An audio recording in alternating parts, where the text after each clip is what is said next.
Now, Marta, try sharing your screen. Try sharing my screen. Okay, I'll try to share my screen.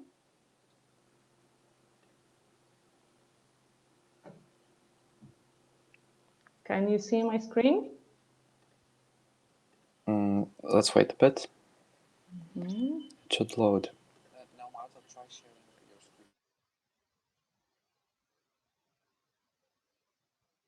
screen. It doesn't go.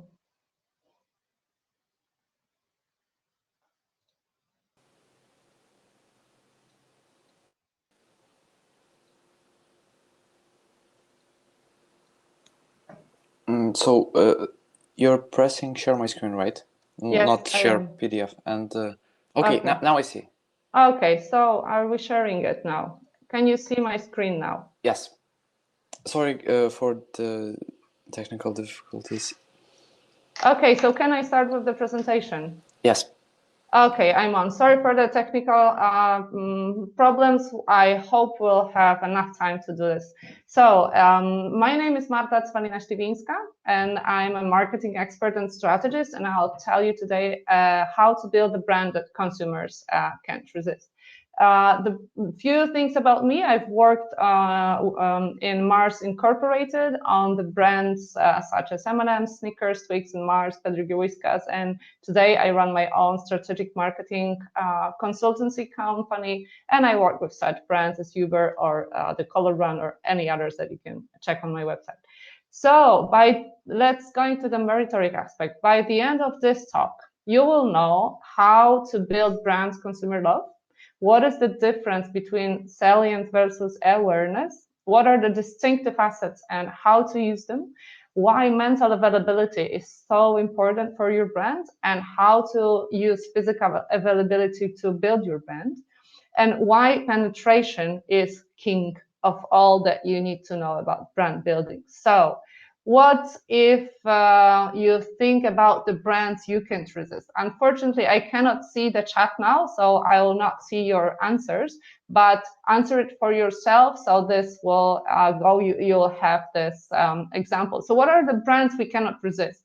Those are the brands that we truly desire. Those are the brands that are our first choice, the brands that are our everyday life, that you just really need them to function normally, or you simply love to have them around. And every consumer has many different brands of many different categories. And I wanted to share with you some of mine. They're from different categories, as I said. So some are from entertainment, some are from clothing, some are for automobile, some for cosmetics, underwear, chocolate. Yes, I love chocolate. And there are, as you can see, there are global brands, or most of them are global brands, but they're not only global brands that can be irresistible for the consumer. Here you can see some examples of the brands which are local for Poland or around Poland. And those are the brands that are my first choice in many different categories. And actually one of them is the charity organization that I support. So there are different brands, not only commercial, not only global. And how can you say that the brand is irresistible? So, well, you can ask yourself a question like, what would happen? How would you feel as a consumer if this brand disappeared today, let's say? So with some brands, you would probably say, oh, that's too bad, but I'll survive. I'll just choose another brand. I had my second option that was really close and not important very much. So, well, too bad, but I'll survive. With other brands, you would say like, oh, not good, really. This is going to make my life more difficult of changing my habits, changing my phone, or changing any other things. But with some brands, you would say like, oh, shoot, this is really bad. How am I going to cope now? How am I going to function on my daily basis? So it doesn't have to be a global brand, but it can be any brand that you really have a strong desire to. For me, for example, you see the brand, which is the mBank. It's the first online bank in Poland and my first online bank. If this brand disappeared, I would really have troubles, and emotionally I would feel really bad that the brand disappeared. If any other banks that I have accounts in online close, I would say, okay, I'll change my account and I'll move to the M bank, because this is my irresistible brand, irresistible, that one I desire. So how to make your brand irresistible? You need two things. First of all, to build the brand-consumer relationship that is truly emotional, that is truly strong, and it's truly deep between you, your brand, and the consumer. But this is not enough. You need to build the brand's availability, mental availability and physical availability, because availability meaning that your brand needs to be around, your brand needs to be where the consumer is, your brand needs to be in your consumer's head to make it irresistible. Okay, let's start with the brand-consumer relationship model. This is the Cantor-TNS model, and it has two main layers. So one is the consumer needs, and the second one is the brand image. Of all layers, you can see that the consumer needs are answered by brand image. The functional needs are answered by the product features. The identity needs are answered by social values. And then emotive needs are answered by the symbology that brand brings. Okay, let's talk about details. So the first layer, the functional needs, answered by product features. What is the key element, the key strategy is to exceed your consumer's expectations. The functional needs mean that the consumer wants to be satisfied by the product or service delivery. The consumers are really conscious of those needs. And the product or the service you are offering, you're selling, need to respond to the choice. Those are choice drivers, those are rational choice drivers. They are not the most important, but they are the key filter that is yes or no to your brand. So those can be such as attributes or form, design, way of usage, of personalization option, of user experience. And to show you an example is who does it well. It's a digital example of a brand Booking, which has a very, very easy to use website that is based on the consumer insights. The consumers decide on traveling in 3 layers. So first is where I want to go, second, when I want to go, third, with whom I want to go, and fourth is what type of accommodation I need. And this is exactly how Booking is answering those needs in the decision tree, in the search engine that it has. So number 1, you put the date, the place, then the date, then the amount of people. Booking gives you more options than just booking the place to stay. So it exceeds the expectations of finding a hotel. It gets you flights, car rentals, attractions, and all other things that you can imagine. Moreover, it does it with options of your language or your currency. So you don't need to really think so much about making the booking. And what happens if you go further into Booking? You find a hotel of your choice, and what you have every information without need to click more. So you have location, you have the ratings, you have the pictures, you have all the options of prices that you can have, be it more expensive with premium options or less expensive. You have availability that says how many people have booked it recently or how many rooms are. Of course, there are many selling techniques here that Booking has done well, but from the brand Booking, what the consumers are getting from the features is really making it easy for them to book. They want to make the booking, go and forget about it. And Booking does it very well, answering those functional needs really, really smartly with all the follow-up with emails, cancellation, etc. So all features that Booking has answer the consumer needs and actually exceed them. So where you go to the second layer, which are the identity needs, well, make the consumer feel that she or he belongs. So people have social aspirations. Some psychologists say that people are social animals. We want to be part of a group. We want to fit in. We want to show status, lifestyle. We want to be part of the world we're living. So the brand showing its social values, so showing it by sort of people used in communication, where they buy a brand, how they buy a brand, who is the influencers, what is the brand social purpose. This is all about the social values and social identity needs that the consumers have. So I want to show you an example to show how it differs. I chose the brand that two brands that are in the same category. So it's an outdoor gear, Patagonia brand and the North Face, Gucci now. Patagonia, and a few years ago, you wouldn't really make a big difference between the positioning of the brands Patagonia versus the North Face. They were both making outdoor gear, shoes, trousers, jackets, etc.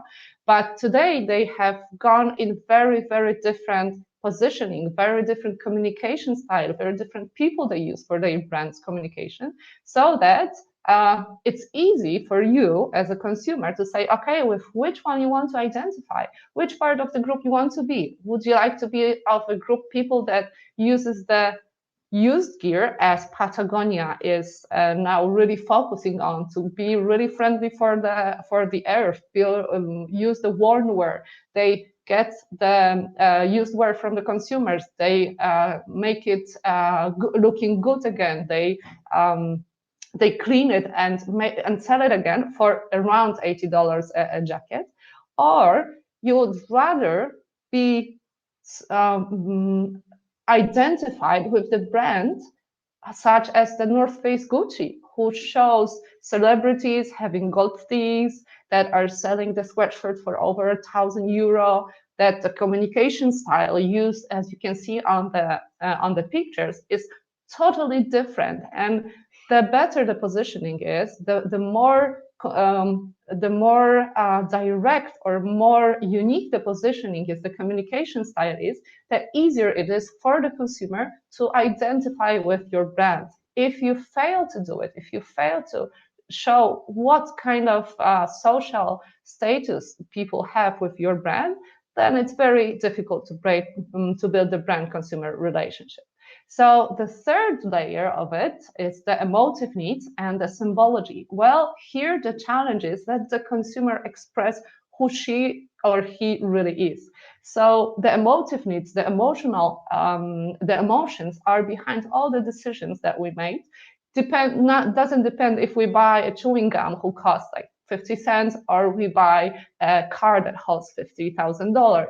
Those emotional needs are very, very important for making decisions, and they are usually unconscious. So the symbology of the brand needs to invoke feelings, needs to make us feel in a particular way, and this is achieved by the brand, how it connects emotionally.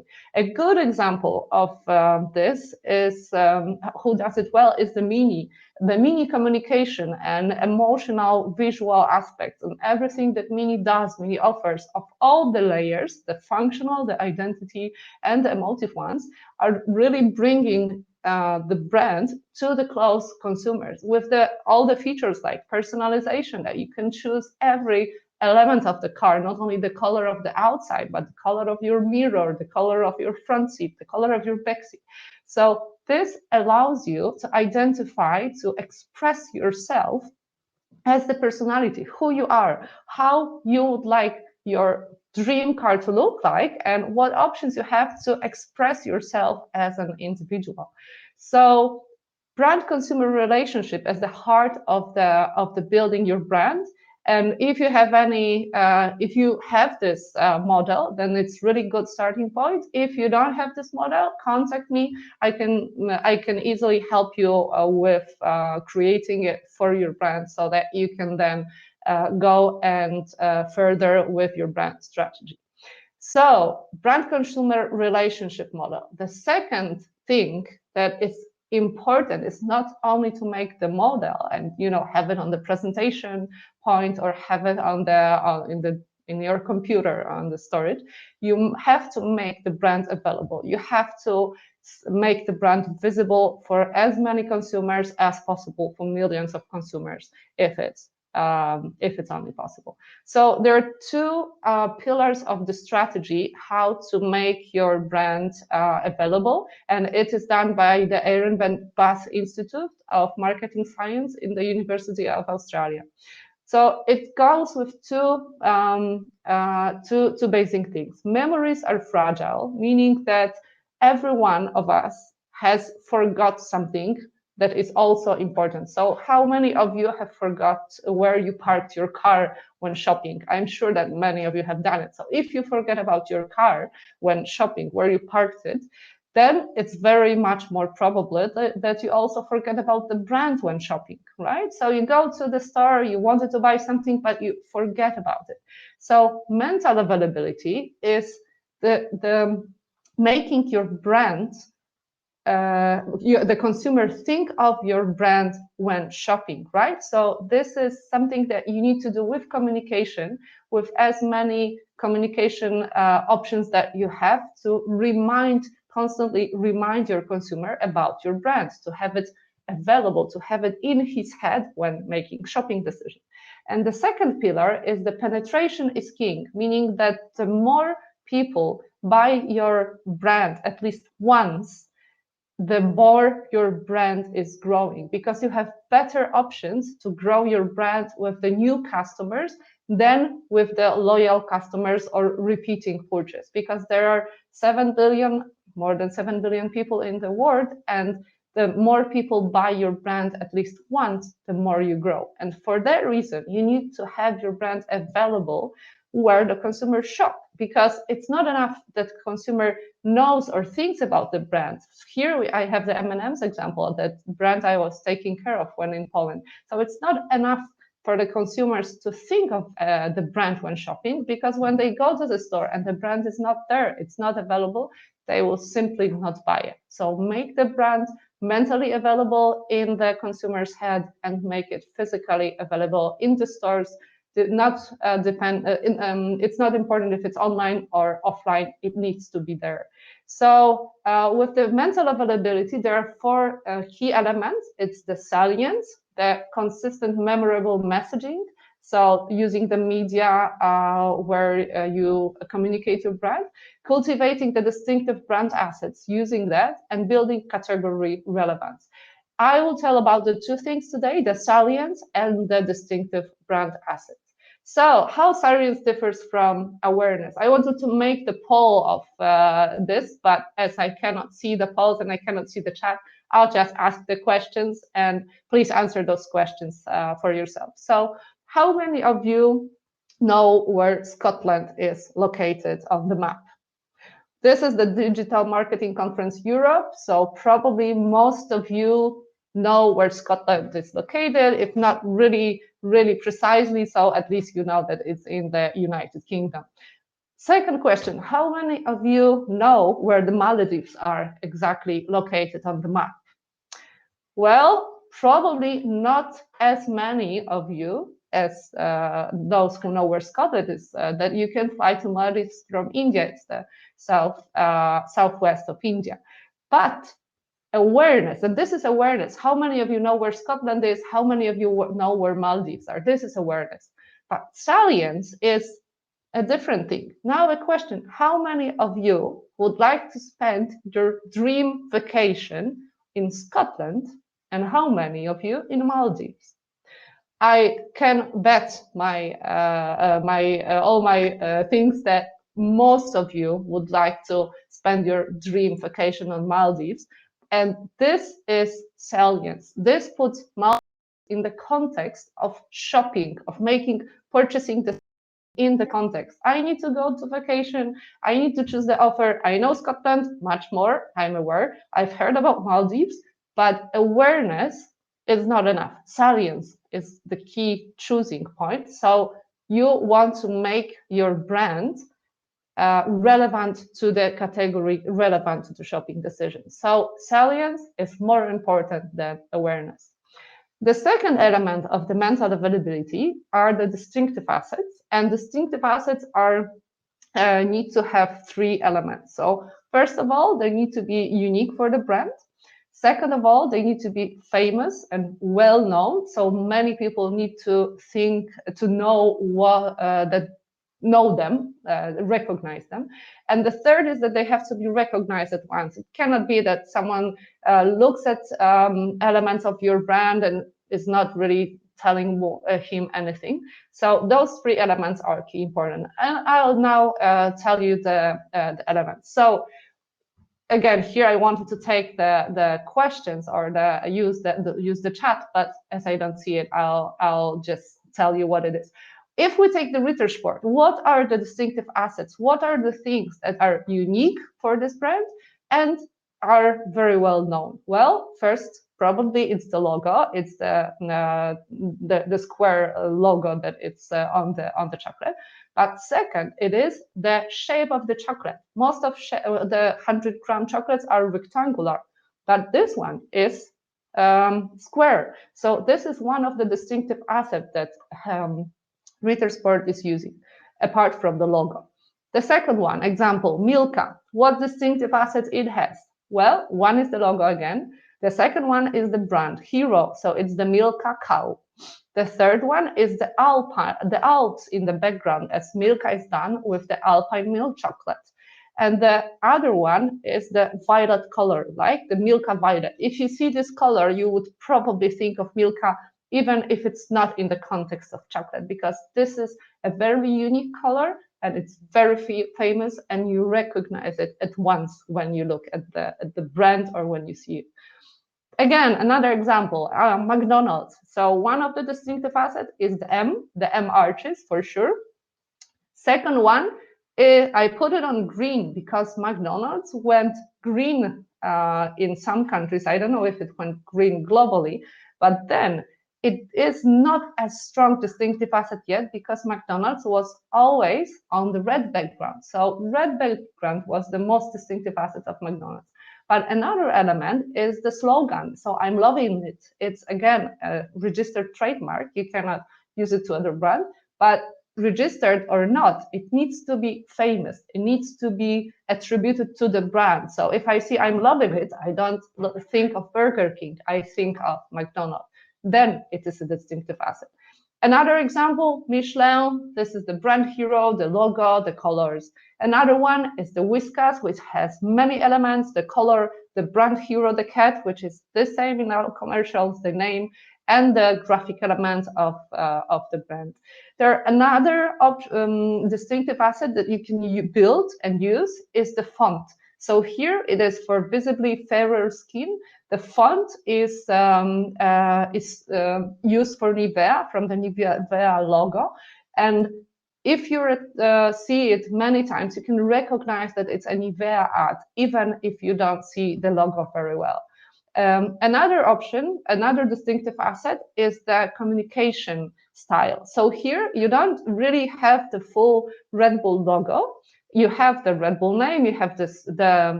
visual elements on the bottom right, but the communication style, you just see it and you know it's the brand of Red Bull because it has been used consistently with the same element, and no other brand uses it. It's unique, it's famous.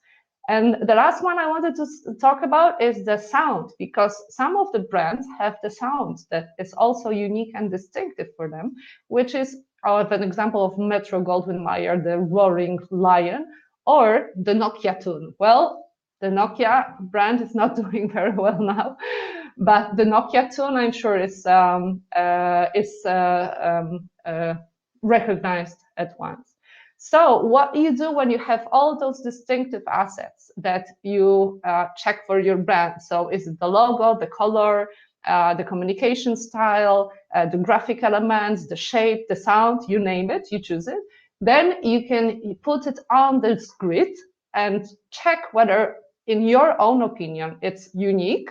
So is it really something that only your brand has? And is it famous? So do many consumers know about? So you can do it first on your own, but then it's very, very important to ask your consumers too, because how we think of our brand is very often totally different as the consumers think. So it's really, really important to check with your consumers.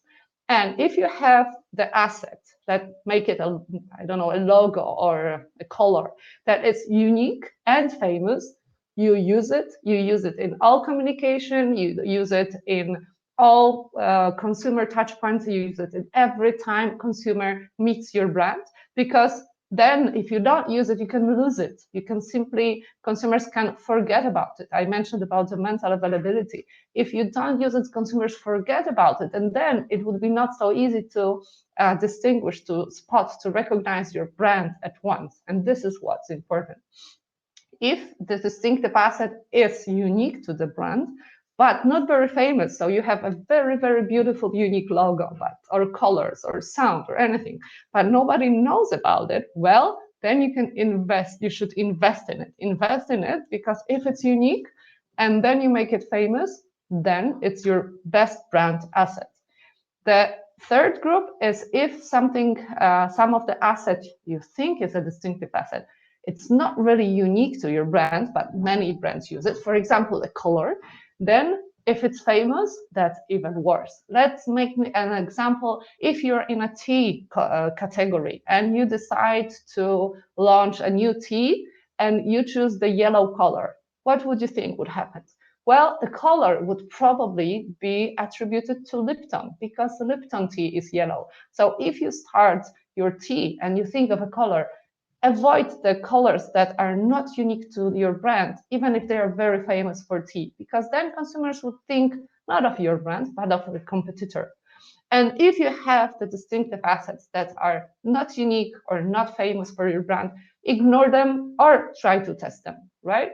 So this is something that you need to do with your brand, with the distinctive asset grid, and then focus on that, those assets which are the most unique and most famous, and build them consistently over time. Who does it well? Give an example before of Milka. It's the color, it's the logo, it's the brand hero. Look at the examples from the stores or from the outdoor. It is the Milka cow that you don't really have to see the logo to know that this is Milka, because the color and the cow, this combination just tells you, yes, I'm the Milka brand and buy me. So this is the how to say, the level of professional distinctive assets usage that you want to get to.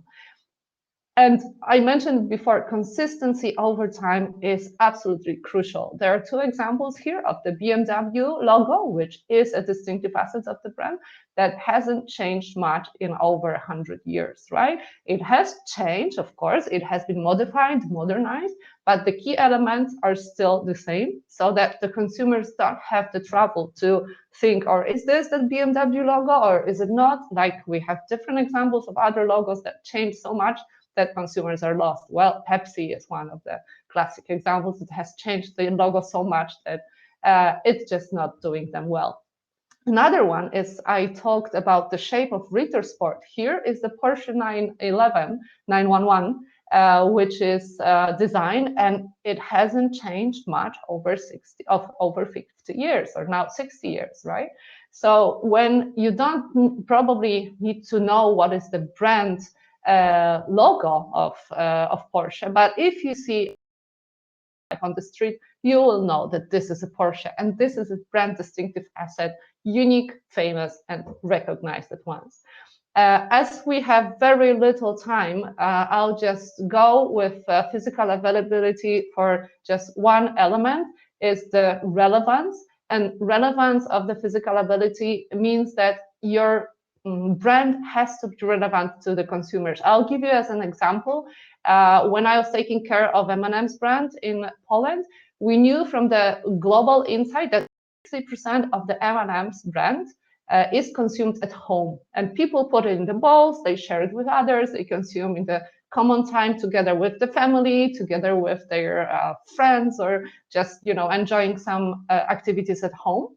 But and this is what was the success of the brand. And the challenge in Poland we had was that the brand was #1 global brand in globally for chocolate, but in Poland it was really out of the radar. Only 1% of the consumers who bought the category bought the brand. So why it happened? Because the portfolio, the offer was irrelevant.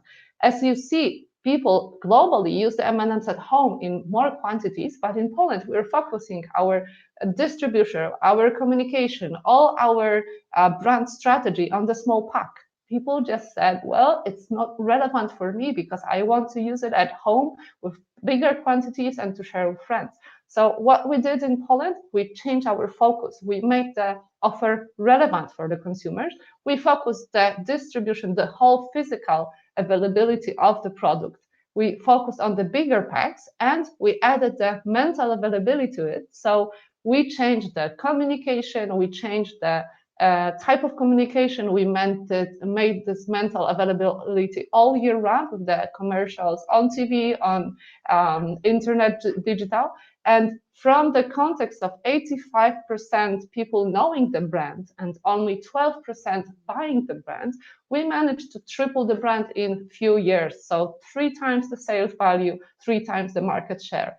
But one of the things was the relevance of the offer, and the second was the mental availability and communicating the distinctive assets of the offer to the consumer.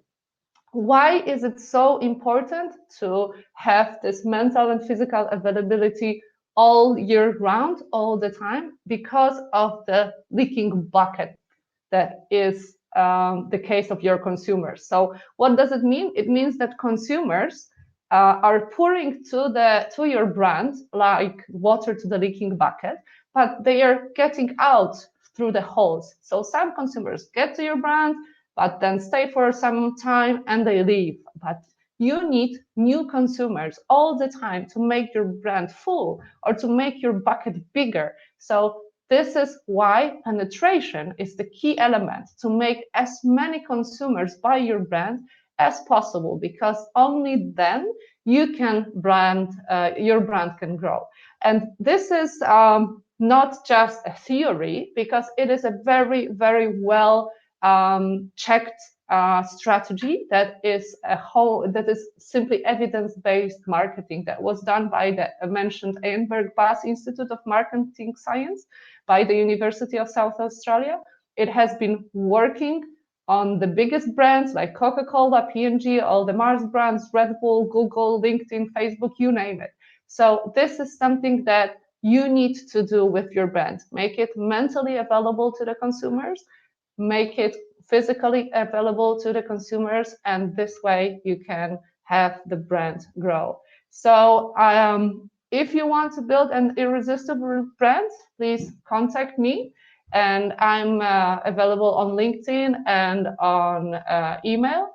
And now I'll try to reconnect to Pine now to see the chat, if anyone is there, and if anyone heard the presentation, please tell me, because I haven't seen anyone on the chat. I haven't seen anyone answering the questions. So now we have few minutes before the next presentation starts, and I know you see the screen, which is very funny.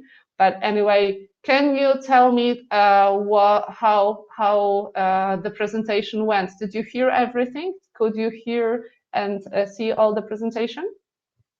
If yes, that would be really, really. I'll be really glad for the answers. Joining late, mental availability. Yes, I can see that there are some people. Yes, you have been there. Okay, so I'll check with the organizers. What can we do with the presentation? I see that, oh, I'm coming, the chat is going. Yes, very well. Thank you very much. I was a bit stressed out that this will not work at all, but it did. And I think I'll ask the organizers to share the presentation, because some people missed some of it, 10-15 minutes, because they thought that it's totally out. So yes, I'll be very happy to share the video with you, and thank you very much. You can rate my presentation now. There is an option for you to rate it. If you liked it, very well, give me 5 stars. I hope you did, and I hope you will be able to use the knowledge as many times for all your brands. Thank you very, very much. And I'm really, really happy that we managed to connect. Thank you so much, and enjoy the whole conference again.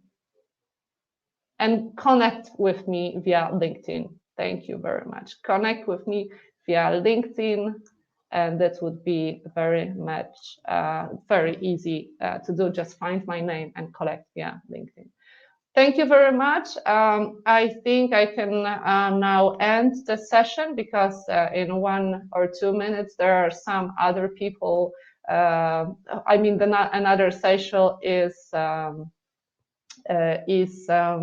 starting. So thank you very much. Sorry for the troubles, and hope to see you again at some other conference. Bye bye.